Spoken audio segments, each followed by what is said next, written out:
Metal carbonyl में मुझे 3 चीजें बतानी है जो मे बी सर बता चुके हैं पर आई एम नॉट श्योर। इनके स्ट्रक्चर्स पता होने चाहिए।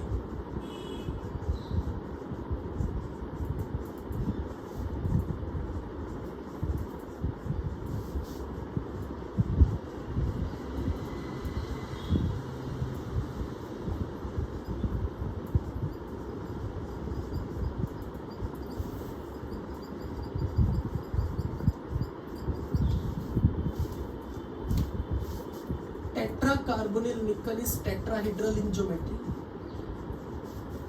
Iron pentacarbonyl.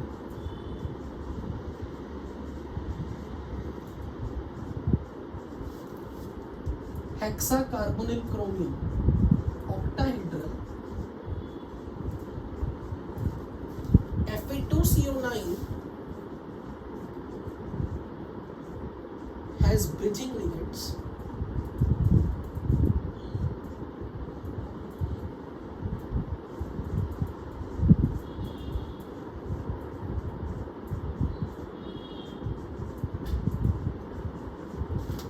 Fe3CO12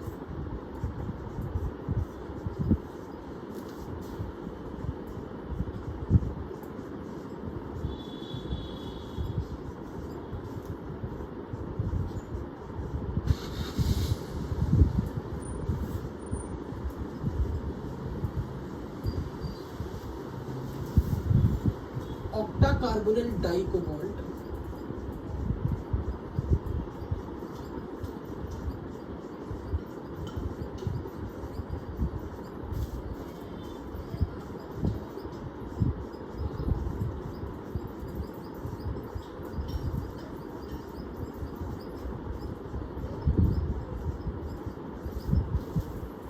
MnCO5.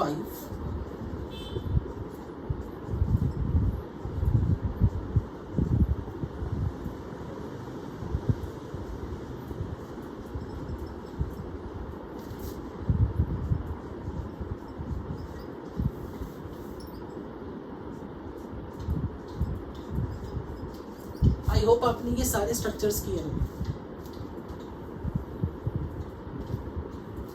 FeCO5 गलत हो गया, 5 आए, sorry.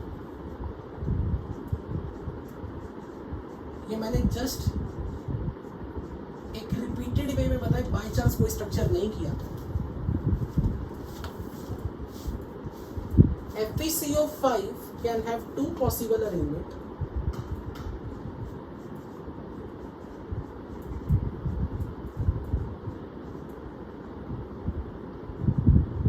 Can be square pyramidal. It can be trigonal bipyramidal. पहले तो मुझे चेक करके बताओ क्या ये स्ट्रक्चर्स किए थे, तब बात बोलना कि हमारा कार्बोनिल कंपाउंड कंप्लीट है, नहीं तो नहीं कंप्लीट।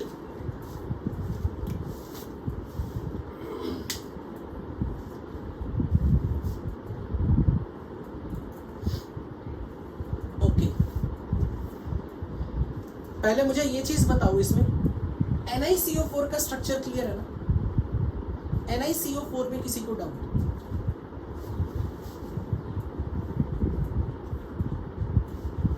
ज्योमेट्री हाइब्रिडाइजेशन टेक्स्ट में, ज्योमेट्री हाइब्रिडाइजेशन टेक्स्ट में sp3 tetrahedral, sp3 tetrahedral. Geometry hybridisation, ये याद कैसे होगा? इसमें याद कहां से आ गया? ये तो सब समझने वाला था। कुछ चीजों को छोड़ के बाकी चीजें याद रखने वाली है। FeCO5 में ट्राइगोनल बाइपिरामिडल किया हुआ है आपने? FeCO5 में ट्राइगोनल बाइपिरामिडल किया हुआ है। हाइब्रिडाइजेशन चेक करके बताओ, DsP3 आ रही है? चेक करके बताना है, जब जबरदस्ती नहीं देख के करना। DsP3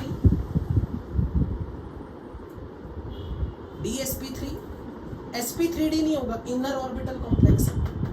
इनर ऑर्बिटल कॉम्प्लेक्स से carbon monoxide strong field ligand है, वो सबकी पेयरिंग करा देगा।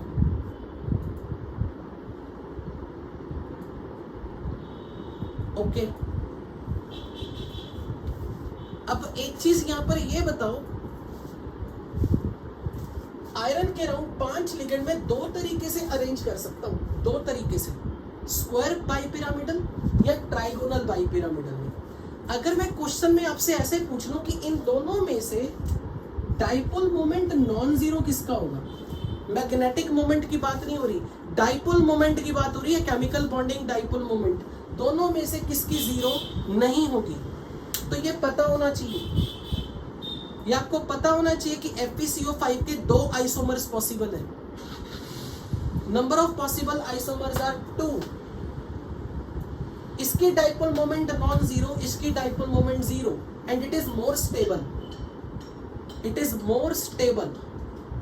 तो अगर क्वेश्चन में कभी आ गया FeCO5 की ज्योमेट्री बताओ, आप ये बना के आओगे, आप ये बना के आओगे कभी भी अगर आया। लेकिन अगर क्वेश्चन में गिवन हुआ कि ऐसा आइसोमर बताओ जिसके डाइपोल मोमेंट नॉन जीरो, फिर ये करके आना है। अगर तो बोल दिया dipole moment is non zero, फिर ये बना के आना है। और अगर बोल दिया डाइपोल मोमेंट इज जीरो, फिर ये बना के आना है। And it is more stable. CrCO6 is clear, इसमें कुछ भी ऐसा नहीं है अलग से। This is something which you already have noted down, ठीक है। अब यहां पे दूसरी चीज जो चेक करोगे, इनके लिए आप लोगों ने ये करना सीख लिया था, EN नंबर, EAN नंबर आपने करना सीख लिया था। तो यहां पे निकल का, आयरन का, क्रोमियम का EN 36 आ रहा है, इसमें किसी को डाउट नहीं है, राइट। 36 36 36 36 36 36 36 36। तो मैं इसको इरेज कर रहा हूं।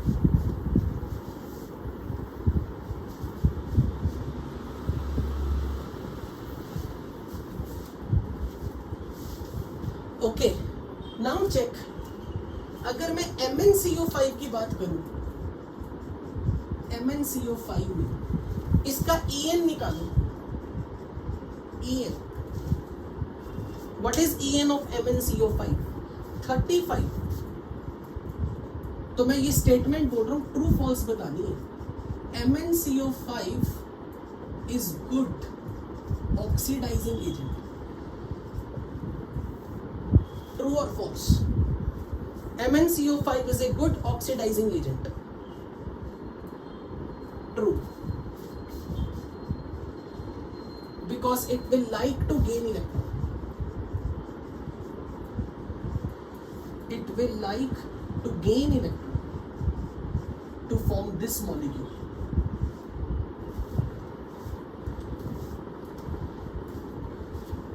So can I say HMnCO5 is acidic in nature? HMnCO5 is acidic in nature. Yes. Why? Because after losing H plus, it will form MnCO5 negative, which is stable. तो MnCO5 की 2 चीजें पता हो, it's a good oxidising agent, second इसका एक acid बन सकता है, and the next is it exist as dimer.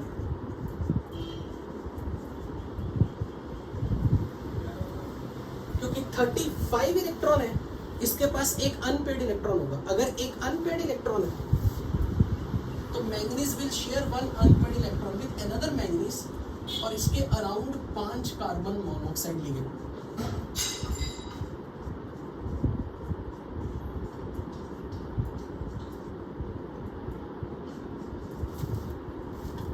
अब अगर मैंने इसका EN निकाला, यहां से EN कैसे मिलेगा? यहां से EN कितना मिलेगा? 25 25 2 4 6 8 10 12 37, और मैंगनीज बॉन्ड का एक इलेक्ट्रॉन इसके काउंट में, मैंगनीज बॉन्ड का एक इलेक्ट्रॉन इसके काउंट में। तो EN इज 36, क्योंकि 35 अपने इलेक्ट्रॉन, तो जब इसके 25 है 2 4 6 8 10 12 तो 37 हो गए। अब मैंगनीज में यहाँ एक कार्बन मोनोऑक्साइड और आएगा। जब 37 इलेक्ट्रॉन खुद के हो गए, 25 खुद के, 12 1 2 3 4 5 6 सॉरी 5 5 5 5 1 2 3 4 5 1 2 3 4 5 5 25 प्लस 5 इंटू 2। लेकिन ये जो शेयरिंग हुई है मैंगनीज बॉन्ड की, तो इसका एक इलेक्ट्रॉन ये भी काउंट होगा, ऐड हो गए 36।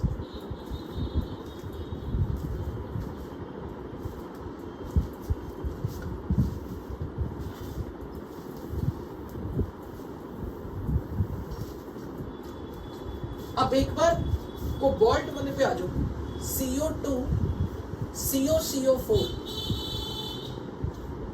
X minus, find X, COCO4 X minus, find X. What will be the charge on here? Cobalt का EN 36 होना चाहिए, कोबाल्ट का इफेक्टिव एटॉमिक नंबर 36 होना चाहिए। तो कोबाल्ट 27 प्लस 4 लिगेंड से 8 इलेक्ट्रॉन, तो अगर इसे एक नेगेटिव चार्ज से एक इलेक्ट्रॉन मिल जाए तो 36 होगा। तो CO4 is paramagnetic with one unpaired electron. तो ये डाइमर बनाएगा, it will form dimer.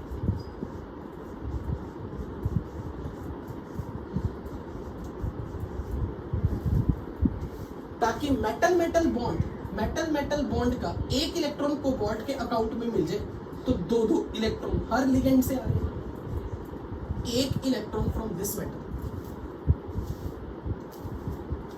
Similarly HCO4 is acidic in nature.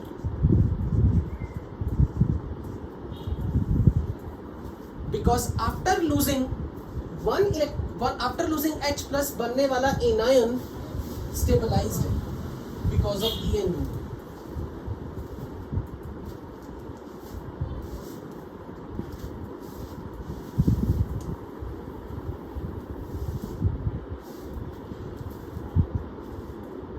It has second isomer जिसमें ये ब्रिज बनाता है, ब्रिज। अब यहां पर आपने क्या करना है, दो कोबाल्ट है ना, दो कोबाल्ट, तो मेटल बॉन्ड तो जरूर बनाना है, कोबाल्ट मेटल। अरुण ने पूछा पैरामैग्नेटिक कैसे हुआ। जब तक ये COCO4 था, टोटल 35 इलेक्ट्रॉन थे, न्यूट्रल फॉर्म में 27 प्लस 4 इंटू 2 8 35 इलेक्ट्रॉन। तो 35 इलेक्ट्रॉन में 17 के पेयर बन गए, एक अनपेयर्ड हो गया, क्योंकि 17 पेयर में टोटल 34 आ गए, एक अनपेयर्ड रह गया इसमें। इससे रिलेटेड क्वेश्चन क्या पूछा जाएगा? पहली बात तो आपको पता होना चाहिए कि इसमें 2 CO ब्रिज बनाएंगे, ये पता होना चाहिए कि इसमें 2 ब्रिजिंग लिगेंड है, ये पहले पता होना चाहिए कि ये ब्रिजिंग लिगेंड है 2। अब ब्रिजिंग लिगेंड में काउंटिंग कैसे करनी है? कार्बन मोनोऑक्साइड 2 इलेक्ट्रॉन डोनर है, तो इसका एक इलेक्ट्रॉन है, तो इस कोबाल्ट के लिए इस लिगेंड की कंट्रीब्यूशन 1 मान लो। Carbon monoxide 2 electron pair donor है, तो अब इसका जो डाइमर होगा, डाइमर में यहां पे इसके जो 2 इलेक्ट्रॉन पेयर है, 2 इलेक्ट्रॉन, तो वो एक काउंट करना है कोबाल्ट के लिए। तो this will act as 1 electron contributor, this will act as 1 electron contributor for this cobalt. तो 1 2 3 दो कंट्रीब्यूशन इनकी इलेक्ट्रॉन्स में, और कोबाल्ट का 27, तो 2 4 6 7 8 9 और 27 36 EN। तो अब ये डायामैग्नेटिक है, अब ये डायामैग्नेटिक।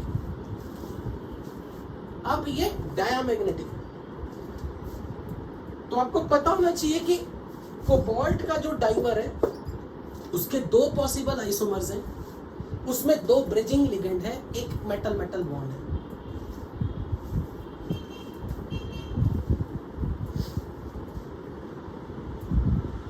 स्ट्रक्चर इसके पूछे गए तो कभी एडवांस में पूछे जा सकते हैं, मेंस में तो नहीं आएगा, लेकिन एडवांस में आने की बहुत प्रोबेबिलिटी है, बिल्कुल आ सकते हैं।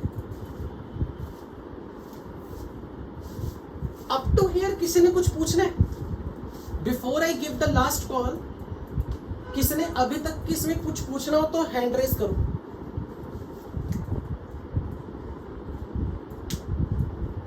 Okay fine.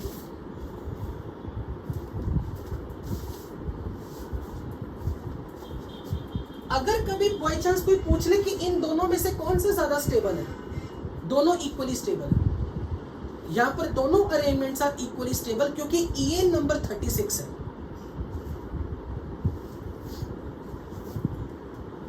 यहां 3 है, 1 2 3 4 5 6 7, both are equally stable.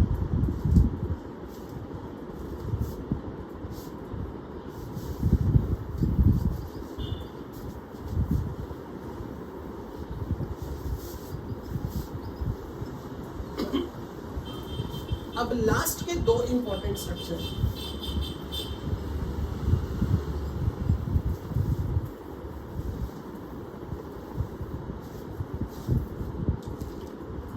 Fe2CO9 and Fe3CO9। पहली बात तो ये ध्यान में रखना है, जब भी कभी कोई भी ऑर्गेनोमेटेलिक कंपाउंड में जहां आयरन का कार्बोनिल के साथ बॉन्ड हो और अगर आयरन की गिनती 1 से ज्यादा है तो हमेशा ब्रिजिंग लिगेंड हमेशा होंगे। अगर आयरन के साथ कभी कार्बोनिल आ गया और आयरन की गिनती 1 से ज्यादा है, ब्रिजिंग हमेशा होगी। और याद जस्ट ऐसे रखना है, अगर 2 आयरन है, 2 आयरन तो 3 एक ज्यादा कार्बोनिल लिगेंड, क्योंकि ये फाइनली याद ही रखना कितने लिगेंड ब्रिजिंग है। ब्रिजिंग लिगेंड की काउंटिंग, अगर 2 आयरन है तो 3, और अगर 3 है तो 2। यहां पर अगर 2 आयरन है तो 3 ब्रिजिंग, और अगर 3 आयरन है तो 2 ब्रिजिंग लिगेंड। ये ऐसे ही याद रखना और ये काम की चीज है, क्योंकि कई बार सीधा पूछा होगा number of bridging ligands in this, number of bridging ligand in this. तो अगर 2 है तो 3 ब्रिजिंग, अगर 3 है तो 2 ब्रिजिंग, इंटरचेंज कर देना। अब जब 9 में से 3 ब्रिजिंग है, 9 में से 3 ब्रिजिंग है तो बचे हुए 6 बराबर बराबर बटे हुए। लेकिन आपसे अगर किसी ने पूछा आयरन का EN बताओ, तो इसकी कंट्रीब्यूशन कितनी माननी है आयरन के लिए? इसकी कंट्रीब्यूशन, ब्रिजिंग लिगेंड की कंट्रीब्यूशन आयरन के लिए 1 इलेक्ट्रॉन की, तो 1 2, मेटल मेटल बॉन्ड की 1 1 1 1 1, और टर्मिनल लिगेंड 2 2 2। तो टोटल आयरन के लिए EN चेक करो कितना बन जाएगा। आयरन का एटॉमिक नंबर 26 है, 36। पर ये काम की चीज कैसे रखनी है? अगर 2 आयरन तो 3 ब्रिजिंग, अगर 3 आयरन तो 2 ब्रिजिंग।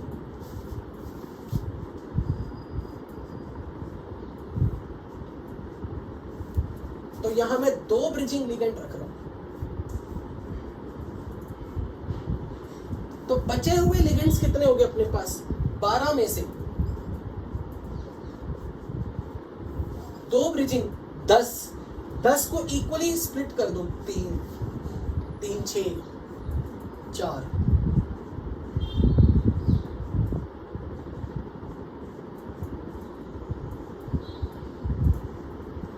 चेक करके देखो क्या तीनों आयरन का EN 36 आ रहा है या 2 का 36 आ रहा है। चेक करो तीनों का 36 आ रहा है या 2 का 36 आ रहा है। इसका भी EN चेक करना है।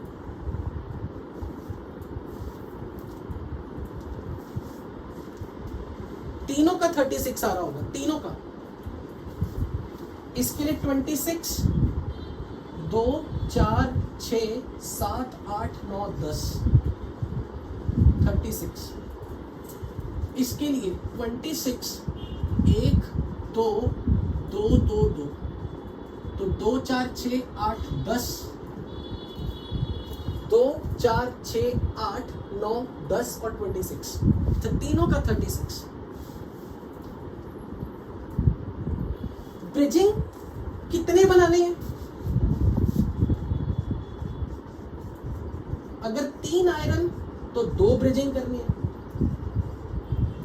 और अगर 2 आयरन आ गए तो 3 ब्रिजिंग करनी है।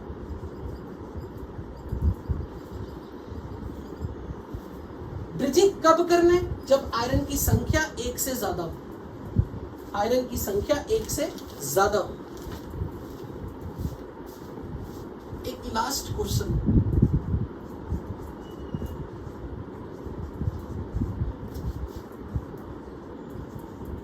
मान लो एक ऑर्गेनोमेटैलिक रिएक्शन आ गई, आपको बोला FeCO5 का रिएक्शन X मोल्स NO के साथ हुआ, प्रोडक्ट पूछा। शायद ये कर लिया होगा, किया होगा, ये क्वेश्चन था ना, ये कर चुके हो ना या नहीं? दिव्यांशु प्रकाश कह रहे हाँ सर कर चुके हैं। सर ने करा दिया हुआ है तो फिर मैं छोड़ दूं? ओके ठीक है।